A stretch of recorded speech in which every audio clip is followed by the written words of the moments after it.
I'm Brian Pickowitz with LEA Professional. I'm going to walk you through how to create visual panels. So first thing I did was opened up the latest build of SharkWare. If you are going to do your offline design, meaning you don't have amps physically on the network, you can start here and drag and drop in the amplifiers that you have, do your offline design. I already do have amplifiers currently on the network here, so I'm going to go ahead and start and build my rack. So let me go ahead and build my rack exactly how I would want it. And as I drag in everything that I need. So as you're doing this, this is dragging in all of the settings that are currently in these amplifiers. So I've already pre-configured them. This is dragging them into the offline design. So in order to do a visual panel, you have to create at least one group. So let me go ahead and name my group. Let me do the coffee shop.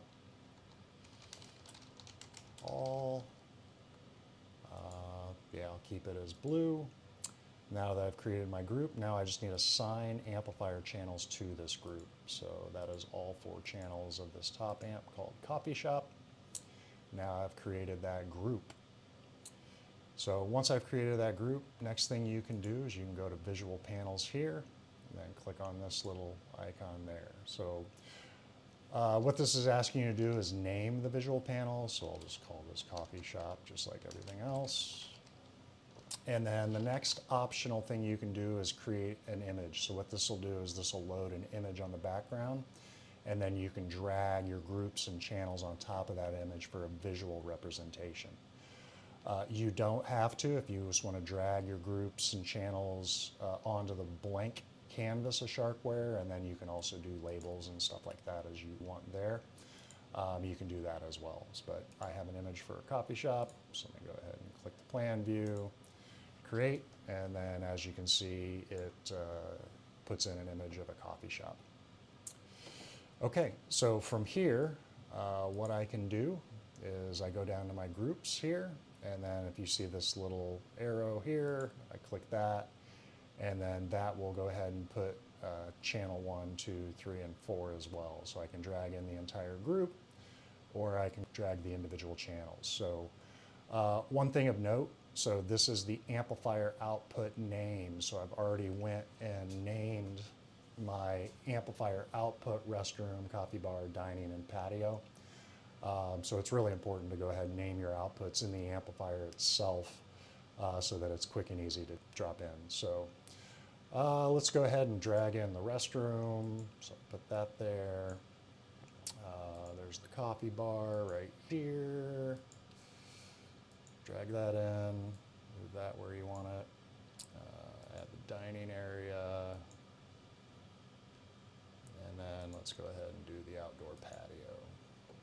Okay, so now I've got my 4 individual zones dragged in. Let's say I want an overall group control as well.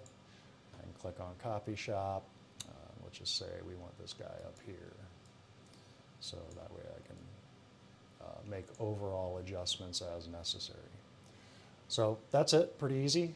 We are in offline design mode, so if I did want to make an adjustment to the overall coffee shop, attenuation, or if I click on this, it'll go to that group. I can here in offline design mode.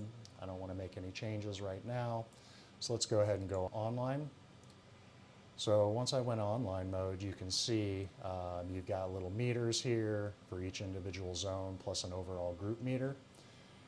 Down in the bottom left-hand side, the first bar is indicating my primary input. That's that one there. The middle one, say you had a backup secondary input, that would be the middle bar. And then the third one is output. So I've got an output there. If you did have any clipping or limiting, the bar itself would illuminate yellow for limiting, red for clipping. Okay, so I'm in here. I got a nice little visual panel showing me my 4 zones. Let's say I want to make a volume adjustment to the restroom. So I can click on this restroom. You can see how there, say it's a little too loud. I want to move it down 6 dB. There we go, made that adjustment. And let's say we want to go ahead and turn the entire coffee shop down. So I'll click on this. You can see it has that 6 dB offset for the restroom, and then I can go ahead and move this down overall volume for the coffee shop itself. All right, I'm going to move that back up.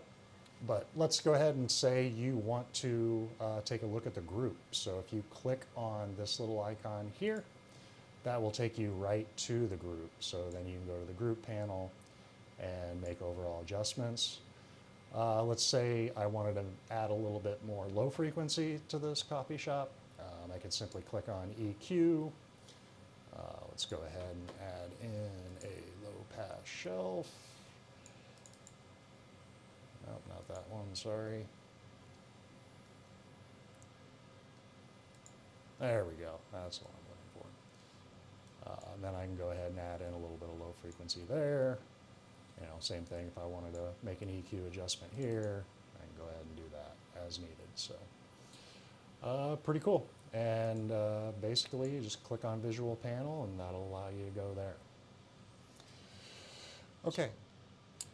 Last but not least, you can create multiple visual panels. So I've got my stadium, and then let's say we have a coffee shop that is part of the stadium just off-site.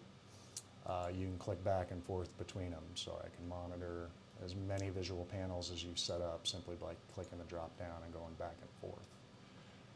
So pretty powerful. So anyway, that's my visual panel demonstration for today.